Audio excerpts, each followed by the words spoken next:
이순애는 1998년 봄 50세의 나이로 인생의 전환점을 맞이했습니다. 서울 동대문 평화시장 4층 봉제 공장에서 25년째 미싱을 밟던 그녀는 매일 새벽 5시에 일어나 장위동 반지하 집에서 2번 버스를 갈아타고 출근했습니다. 하루 13시간씩 허리를 굽혀 옷을 만드는 고된 삶이었지만 순애는 단 하루도 쉬지 않았습니다. 아들 민준을 제대로 키우기 위해서였습니다. 19세에 미혼모가 된 순애는 세상의 손가락질을 받으면서도 아들을 포기하지 않았습니다. 아이 아버지는 아직 어려서 책임질 수 없다며 떠났고 친정 부모는 애를 입양 보내라고 했지만 순애는 기숙사 단칸방에서 아들을 안고 버텼습니다. 내 새끼는 내가 키운다. 이것이 그녀의 다짐이었습니다. 민주는 조용하고 순한 아이로 자랐습니다. 성적은 중간쯤 했지만 말썽을 부리지 않았고 선생님들은 예의 바른 학생이라고 칭찬했습니다. 순애는 아들이 자랑스러웠습니다. 모든 희생이 헛되지 않았다고 느꼈습니다. 민준이 초등학교에 입학할 무렵 순애는 5년간 모은 돈을 모두 쏟아부어 장위동에 반지하 방을 구했습니다. 보증금 300만 원, 월세 25만 원. 비록 습기가 차고 햇빛이 잘 들지 않았지만 우리 집이 생겼다는 사실만으로도 눈물이 났습니다. 그러나 민준이 20살을 넘기면서 이상한 변화가 시작되었습니다. 그의 시선이 달라졌습니다. 순애가 목욕 후 방에서 옷을 갈아입을 때 문틈으로 누군가 보는 듯한 기척이 느껴졌습니다. 돌아보면 민주는 거실에서 TV를 보고 있었지만 뭔가 석연치 않았습니다. 그가 엄마 어깨에 주물러 드릴게요라며 다가올 때 손길은 점점 이상한 곳으로 향했습니다. 어깨에서 옆구리, 다시 허리 아래로. 순애가 불편함을 표현하면 민주는 서운한 표정을 지으며 말했습니다. 엄마가 날 이상하게 보내. 효도하려는 건데. 순애는 자책했습니다. 내가 너무 예민한가? 과로 때문인가? 그러나 본능적으로 무언가 잘못되고 있다는 것을 느꼈습니다. 어느 밤 술에 취한 민준이 그녀의 침대로 들어와 무서운 꿈을 꿨다며 껴안으려 할 때 순애는 본능적으로 밀쳐냈습니다. 넌 이제 어른이야! 내 방에서 자! 민주는 나갔지만 그날 밤 그의 눈빛에는 뭔가 어둡고 집요한 것이 있었습니다. 1998년 3월 15일 운명의 날이 왔습니다. 순애는 평소처럼 미싱 앞에 앉아 여성 블라우스 500장을 완성하는 작업을 하고 있었습니다. 오후 2시쯤 350장째 블라우스를 꿰매던 중 갑자기 뒷머리에 망치로 맞은 듯한 통증이 왔습니다. 시야가 흐려지고 세상이 기울어졌습니다. 순애 씨. 옆자리 동료의 목소리가 멀리서 들렸습니다. 순애는 바닥에 쓰러졌고 병원에서 깨어났을 때 왼쪽 몸은 돌처럼 굳어 있었습니다. 의사는 뇌출혈로 인한 뇌졸중이라고 했습니다. 좌반신 마비가 온 것입니다.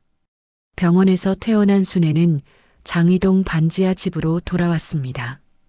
왼팔은 들어 올릴 수 없었고 왼쪽 다리는 질질 끌렸습니다.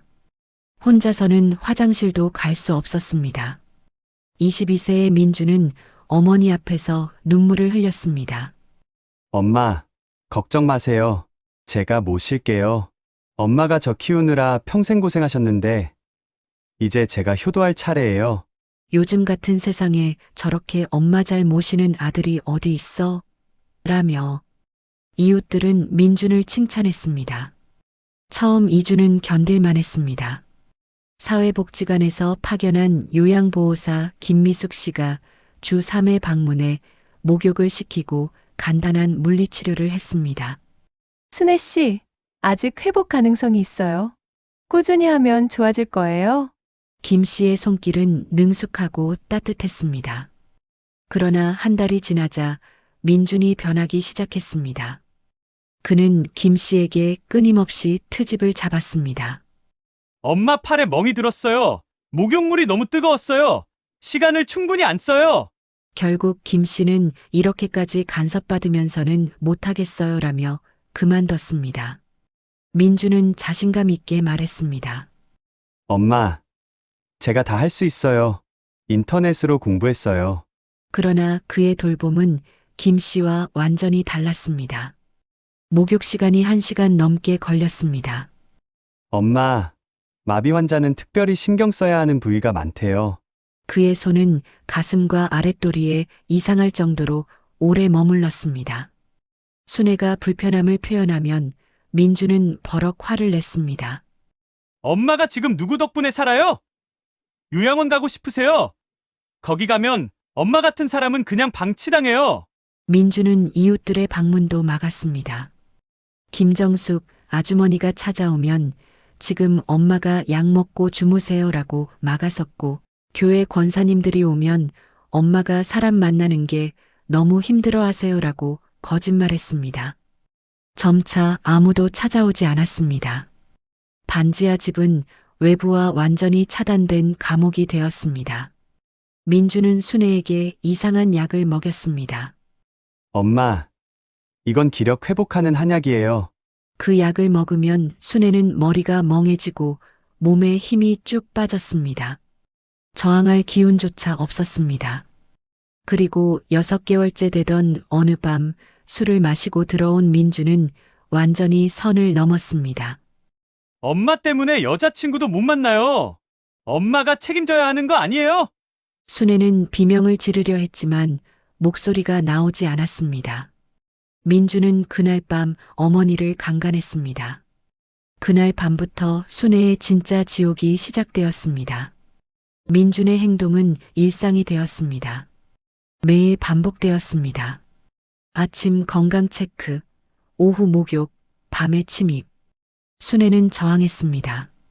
그러나 소용없었습니다. 민주는 위협했습니다. 엄마, 누가 믿을 것 같아요? 마비된 사람 말을요? 사람들은 저를 효자라고 생각해요. 엄마가 이상한 소리 하면 다들 뇌졸중 때문에 정신이 이상해진 거라고 생각할 거예요. 순애는 절망했습니다. 그의 말이 맞았습니다. 이후 8년간 순애의 삶은 반복되는 악몽이었습니다. 첫 번째 겨울이 왔고 반지하 방은 더 어두워졌습니다. 햇빛은 오후 1시간만 창문 위쪽으로 스쳤습니다.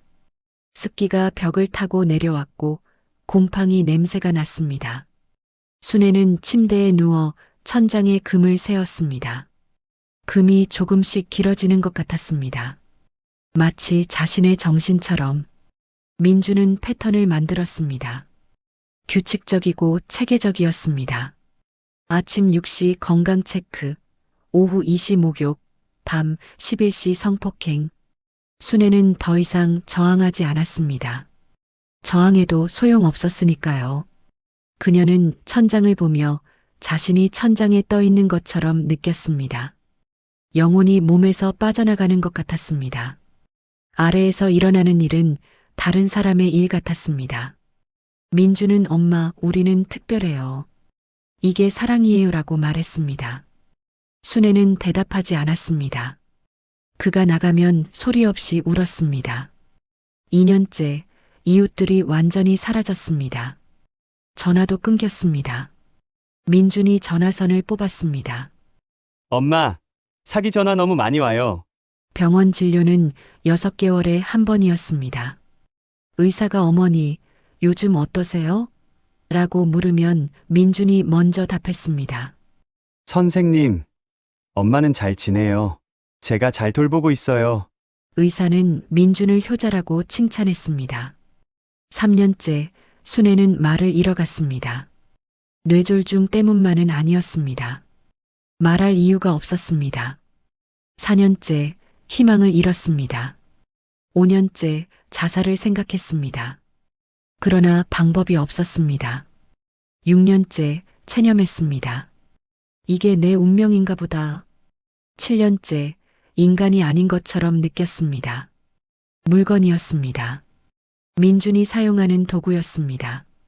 그러나 8년째 여름 기적 같은 일이 일어났습니다. 순애의 왼손 손가락이 움찔했습니다. 미세했지만 분명했습니다. 순애는 믿을 수 없었습니다. 다시 시도했습니다. 검지가 조금 굽혀졌습니다. 움직인다. 눈물이 났습니다. 8년 만에 처음 느끼는 희망이었습니다. 순애는 민준에게 말하지 않았습니다. 비밀로 했습니다. 그가 출근하면 연습했습니다. 2주 후 손가락 3개가 움직였습니다. 한 달 후 주먹을 쥘 수 있었습니다. 어느 날 오후 술에 취해 일찍 들어온 민준이 평소보다 더 거칠게 폭력을 행사했습니다. 순애는 처음으로 소리를 질렀습니다. 8년 만에 처음이었습니다. 살려주세요. 목소리는 작고 쉬었지만 분명했습니다. 소리 질러봐야 소용없어요. 아무도 안 들려요. 민주는 말했습니다. 그는 옳았습니다. 반지하는 깊었고 벽은 두꺼웠습니다. 그러나 순애는 깨달았습니다. 자신의 목소리가 나온다는 것을, 8년 만에 비명을 질렀다는 것을. 그날 밤 순애는 결심했습니다. 기회가 오면 나는 소리를 지를 거야. 있는 힘껏 누군가 들을 때까지. 왼손을 쥐었습니다. 약했지만 움직였습니다. 나는 아직 죽지 않았어. 나는 싸울 수 있어. 희망은 작았습니다. 성냥불만했습니다. 그러나 어둠 속에서는 작은 불빛도 밝았습니다. 2006년 8월 15일 광복절. 김정숙은 감기로 회사에 가지 못하고 집에 있었습니다. 오후 2시쯤 그녀는 얇은 벽 너머로 비명을 들었습니다. 살려주세요. 제발. 정숙은 즉시 옆집 문을 두드렸습니다. 민준이 나와 엄마가 갑자기 다리에 쥐가 나서 소리 지르셨어요 라고 둘러댔지만 정숙은 의심을 거두지 않았습니다. 그녀는 민준을 밀치고 안으로 들어갔습니다. 방 안의 광경은 충격적이었습니다. 순애는 침대에 누워 있었고 얼굴은 땀으로 범벅이었으며 목에는 붉은 손자국이 있었고 입술에서 피가 났습니다. 정숙은 즉시 112에 전화했습니다. 여기 학대당하는 사람 있어요. 빨리 와주세요. 민주는 당황하며 오해예요라고 항변했지만 경찰과 구급차가 도착했습니다. 순애는 8년 만에 반지하를 벗어났습니다. 햇빛이 눈부셨습니다. 하늘이 보였습니다. 순애는 울었습니다. 병원에서 의사 박준혁은 순애를 단독으로 진찰했습니다. 순애는 고개를 끄덕이며 진실을 알렸습니다. 법의학 검사 결과는 명백했습니다. 오래된 성폭력의 흔적, 최근의 타박상, 영양실조, 약물 복용 흔적. 사회복지사 이지은이 순애의 진술을 들으며 함께 울었습니다. 어머니, 이제 안전해요. 그 사람은 더 이상 당신을 해칠 수 없어요. 민주는 끝까지 부인했지만 체포되었습니다. 2주간 순애는 병원에 입원했습니다. 제대로 된 음식을 먹고 깨끗한 침대에서 두려움 없이 잤습니다. 그때 한 여자가 병실로 들어왔습니다. 박혜진, 20년 넘게 연락이 끊겼던 먼 사촌 동생이었습니다. 순애 언니, 뉴스 보고 알았어요. 우리 집에 가요. 제가 모실게요. 혼자 두지 않을게요. 순애는 믿을 수 없었습니다. 누군가 자신을 원한다는 것이. 혜진의 집은 마포구 아현동 1층 다세대 주택이었습니다. 방은 깨끗했고 햇빛이 들어왔습니다. 반지하가 아니었습니다. 지상이었습니다. 다음 날 혜진은 순애를 물리치료사 이민정에게 데려갔습니다. 순애 씨, 뇌는 다시 배울 수 있어요. 포기하지 마세요. 첫 치료는 고통스러웠습니다. 왼팔을 들어 올리려 할 때 근육이 비명을 질렀습니다. 안 돼요. 안 움직여요. 민정은 손을 잡았습니다. 괜찮아요. 천천히. 하루에 조금씩이라도 좋아요. 2주 후 순애의 왼손 검지가 움직였습니다. 조금이지만 분명하게. 봤죠? 움직였어요. 순애는 울음을 터뜨렸습니다. 움직여요, 제 손이. 민정도 혜진도 함께 울었습니다. 그날 밤 순애는 창밖의 별을 봤습니다. 반지하에서는 볼 수 없었던 별이었습니다. 나는 다시 시작할 수 있어. 나는 살아남았어. 민준의 재판이 시작되었고 그는 12년형을 선고받았습니다. 소식을 들은 순애는 조용히 말했습니다. 이제 끝났구나. 혜진이 안았습니다. 언니, 이제 끝났어. 이제 시작이야. 순애는 창밖을 봤습니다. 봄이 오고 있었습니다. 나무에 새싹이 돋았습니다. 왼손을 쥐었습니다. 힘이 들어갔습니다. 순애는 미소 지었습니다. 8년 만에 처음 짓는 진짜 미소였습니다. 2008년 봄 순애는 망원시장 근처에 순애네 건강원이라는 작은 가게를 열었습니다. 3평 남짓한 가게였지만 순애에게는 궁전 같았습니다. 선반에는 도라지, 오미자, 매실청, 생강차 등 그녀가 직접 만든 약초들이 늘어섰습니다. 입소문이 나면서 단골 손님들이 생겼고 가게는 번창했습니다. 왼손과 왼쪽 다리는 완전히 회복된 것은 아니었습니다. 여전히 약했고 조금 절뚝거렸습니다. 그러나 차를 우리고 병을 열고 돈을 받을 수는 있었습니다. 충분했습니다. 물리치료사 민정은 이제 친구가 되어 가끔 들렀습니다. 순애 씨, 정말 대단해요.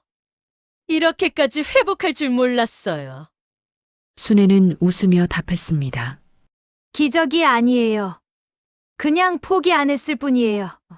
건어물 가게 주인 최영수가 단골이 되었습니다. 65세의 호랍이었던 영수는 처음에는 불면증 차를 사러 왔다가 자주 들르게 되었습니다. 순애 씨, 점심 드셨어요? 제가 칼국수 사드릴까요? 순애는 처음에 망설였습니다. 남자가 여전히 무서웠습니다.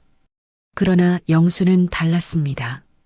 거리를 유지했고 급하지 않았습니다. 6개월 후 영수가 물었습니다. 순애 씨, 저하고 영화 보러 갈래요? 순애는 거절하지 않았습니다. 영화관을 나오며 영수가 말했습니다. 순애 씨 웃는 거 처음 봤어요. 예뻐요. 순애는 부끄러웠지만 기분이 좋았습니다. 시간이 흐르며 둘은 연인이 되었습니다. 결혼하지는 않았지만 매일 만나 함께 식사하고 산책했습니다. 그것으로 충분했습니다. 영수는 절대 강요하지 않았고 순애의 속도에 맞춰주었습니다. 순애는 생각했습니다.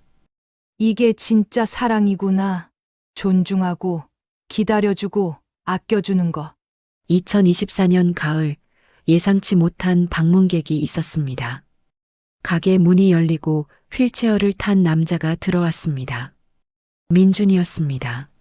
루게릭병으로 몸은 비틀려 있었고 손은 떨렸으며 머리는 희끗했습니다.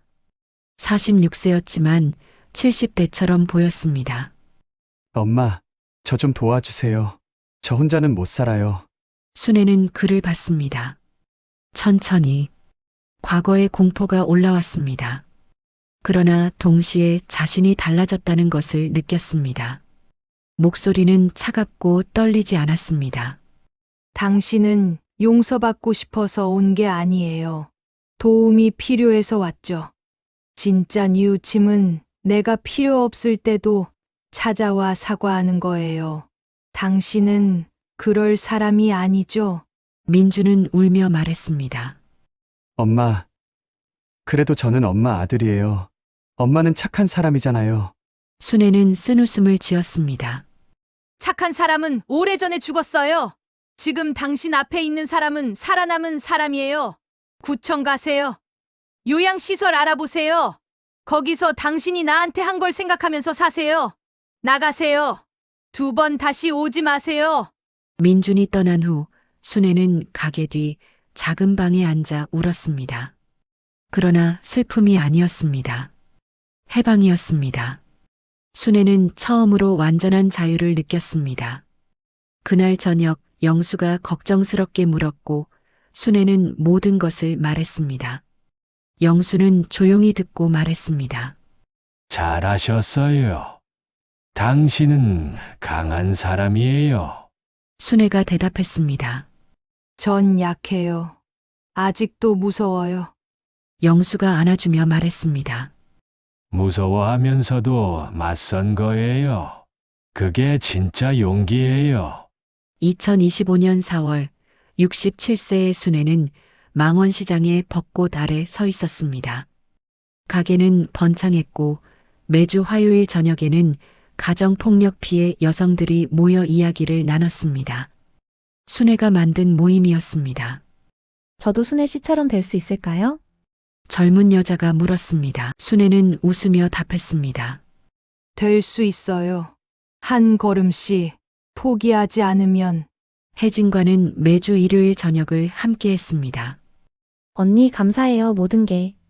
순애가 답했습니다. 내가 더 감사하지. 내가 없었으면. 말을 잇지 못했고 혜진이 손을 잡았습니다. 민정은 가끔 들러 차를 마시며 말했습니다. 순애 씨, 제 환자들한테 당신 이야기해요. 희망을 주거든요. 순애는 웃었습니다. 기적이 아니에요. 그냥 포기 안 했을 뿐이에요. 민정이 답했습니다. 그게 기적이에요. 어느 날 저녁 순애는 망원한강공원을 걸었습니다. 지팡이를 짚고 천천히 석양이 강물에 비쳤습니다. 자전거를 탄 사람들이 지나갔고 아이들이 뛰어놀았습니다. 삶이 계속되고 있었습니다. 순애는 벤치에 앉아 하늘을 봤습니다. 구름이 천천히 흘렀습니다. 나는 살아남았어. 그리고 다시 살기 시작했어. 과거는 사라지지 않았습니다.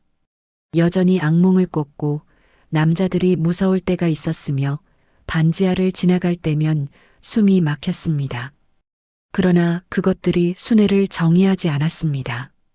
순애를 정의하는 것은 지금이었습니다. 망원동의 작은 가게에 웃으며 차를 건네는 순간, 영수와 산책하는 시간, 혜진과 나누는 저녁, 여성들에게 희망을 주는 화요일 밤, 핸드폰이 울렸습니다. 영수였습니다. 순애 씨, 어디에요? 한강이요. 혼자요? 제가 갈까요? 괜찮아요. 곧 갈게요. 조심히 오세요. 제가 저녁 준비해 놓을게요. 고마워요. 순애는 일어나 집으로 걸었습니다. 봄바람이 불고 벚꽃잎이 날렸습니다.